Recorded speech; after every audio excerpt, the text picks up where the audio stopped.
Avec les calculs matriciels, nous sommes déjà parvenus à extraire toute une série de données répondant à des critères.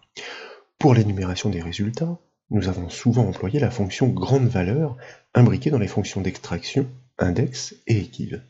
Mais lorsque les données numériques attachées aux informations à importer sont identiques, l'extraction s'arrête sur la première concordance qu'elle livre en répétition. Ici, nous apportons la solution pour différencier ces égalités lors des phases d'extraction. Dans l'exemple finalisé illustré à l'écran, nous importons les meilleurs chiffres d'affaires réalisés. Et bien que certains soient identiques, nous associons précisément les commerciaux les ayant atteints. Pour démarrer ces travaux, nous proposons de réceptionner des données. Et comme toujours, ce classeur est offert au téléchargement depuis le site bombache.fr. Un petit tableau énumère donc les résultats des commerciaux entre les colonnes B et C. La synthèse, quant à elle, doit être produite sur 5 lignes entre les colonnes E et F. Elle doit mettre en lumière les 5 meilleurs chiffres d'affaires et pour chacun d'eux, elle doit associer le nom du commercial ayant atteint ce score comme nous l'avons vu. En déployant la zone nom en haut à gauche de la feuille Excel, vous notez que les deux colonnes du premier tableau sont identifiées par des intitulés comme CA pour le premier et commercial pour le second. Fort naturellement, nous exploiterons ces noms pour simplifier la construction des formules matricielles. Et précisément, dans un raisonnement matriciel, soit sur toutes les lignes simultanées du tableau, la fonction grande valeur est la solution pour extraire les meilleurs résultats numériques. Nous devons la faire agir sur la plage des chiffres d'affaires, et nous devons lui fournir une matrice de 5 unités incrémentées en guise de rang. Chaque chiffre concordant avec son rang respectif sera ainsi extrait. Par exemple, le premier rang, chiffre 1, correspond au meilleur score. Pour débuter donc, je vous invite à sélectionner les cellules des CA à extraire, soit la plage E6, E10. Bien sûr, nous tapons le symbole égal pour initier la formule matricielle, et comme nous le disions, nous exploitons notre fonction grande valeur suivie d'une parenthèse ouvrante pour accueillir ces arguments. Elle doit agir, nous l'avons dit là aussi, sur les chiffres d'affaires, plage reconnue par son nom, que nous appelons donc CA, et instantanément bien sûr, elle est surbrillée.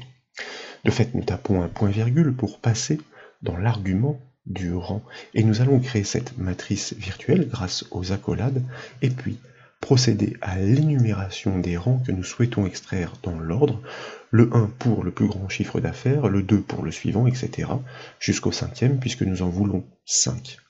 Et dès lors, nous pouvons fermer l'accolade de cette matrice virtuelle.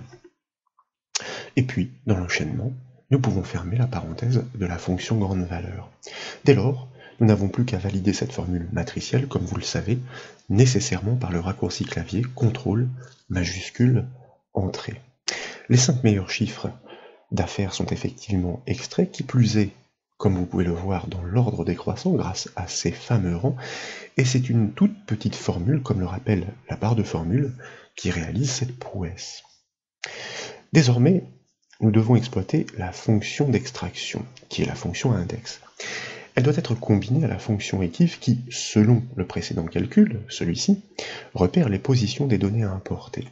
Pour cela, je vous propose, puisque la plage est encore sélectionnée, eh bien, de sélectionner intégralement la syntaxe du précédent calcul. Alors quand je dis intégralement, il est plus judicieux de ne pas inclure le symbole égal, puisque nous allons l'imbriquer, cette syntaxe, de la copier par le raccourci clavier CTRL-C, et de bien penser à sortir de la barre de formule par le raccourci clavier CTRL-Entrée afin de ne pas détériorer cette formule matricielle. Ensuite donc, eh bien, nous allons sélectionner l'ensemble des commerciaux à extraire, soit la plage de cellules F6, F10, naturellement, nous tapons le symbole égal pour débuter la formule matricielle, et nous avons besoin, nous l'avons dit, de notre fonction d'extraction index, suivie d'une parenthèse ouvrante, que nous devons faire agir sur la plage des commerciaux, reconnue par son nom. Aux premières lettres tapées, vous voyez que la proposition est faite, nous n'avons plus qu'à la double-cliquer, et instantanément, elle est effectivement mise en valeur, puisqu'elle est impliquée dans le calcul. Ensuite, nous tapons un point-virgule, afin de passer dans l'argument des indices de ligne à trouver, afin de produire l'extraction, grâce à la fonction équive, que nous appelons suivi d'une parenthèse ouvrante.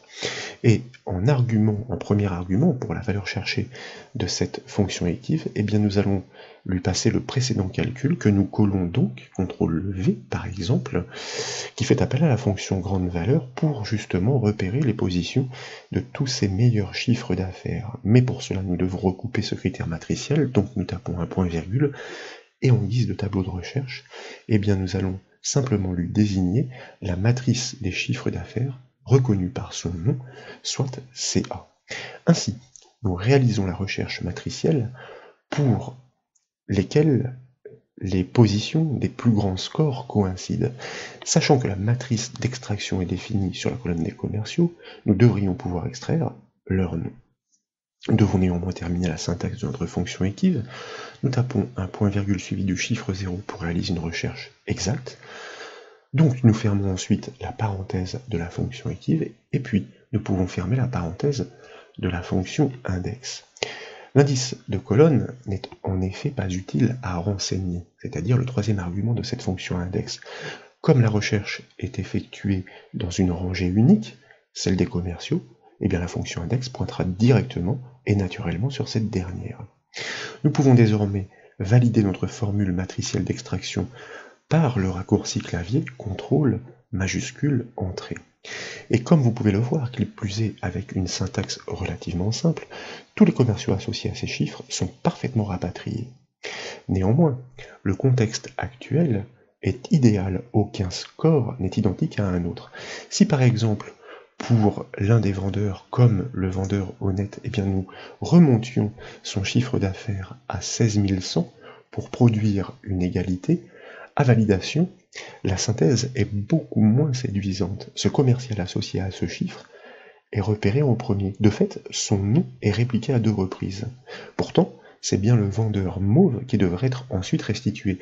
Et le constat serait le même si par exemple, eh bien, nous changions un autre chiffre d'affaires pour atteindre le deuxième meilleur score à égalité, à validation. Vous constatez une fois encore que c'est le nom du premier trouvé qui est répété à 2 reprises.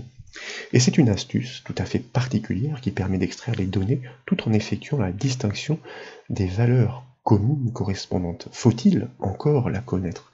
Je vous propose de la découvrir en resélectionnant tout d'abord la plage intégrale du précédent calcul. Et nous allons adapter la syntaxe à chaque fois que eh bien, la plage des chiffres d'affaires est impliquée pour faire comprendre au calcul matriciel que lorsque la première extraction est produite sur un score a priori équivalent, eh bien que le focus doit se déplacer sur la prochaine donnée à extraire. Pour cela, donc, nous plaçons le point d'insertion juste après la première matrice des chiffres d'affaires et nous allons ensuite, eh bien, taper le symbole moins pour effectuer une soustraction et indiquer à la fonction ligne de nouveau cette plage des chiffres d'affaires que nous allons diviser, c'est une syntaxe très particulière que nous livrons, astuce à connaître, par 10 puissance 10, le petit chapeau de l'accent circonflexe, et nous devons reproduire exactement la même syntaxe de manière à ce que la deuxième plage des CR, c'est bien la même, réagissent de la même façon pour, comme nous le disions, le pointeur se déplace sur la donnée suivante à extraire en cas d'égalité. Si nous validons ce calcul, cet ajustement par le raccourci clavier CTRL majuscule Entrée, eh bien, vous remarquez cette fois, malgré l'égalité des meilleurs scores, que ce sont bien les 2 commerciaux respectifs qui sont extraits pour le meilleur chiffre d'affaires et puis pour le chiffre d'affaires suivant. Voilà donc pour ces démonstrations, à mon sens précieuses, j'espère qu'elles vous ont plu. Si c'est le cas, comme toujours, je compte sur vous pour mettre un petit j'aime à la vidéo. Et comme vous le savez, vous pouvez retrouver toutes les autres formations sur le site bombache.fr. Je vous remercie.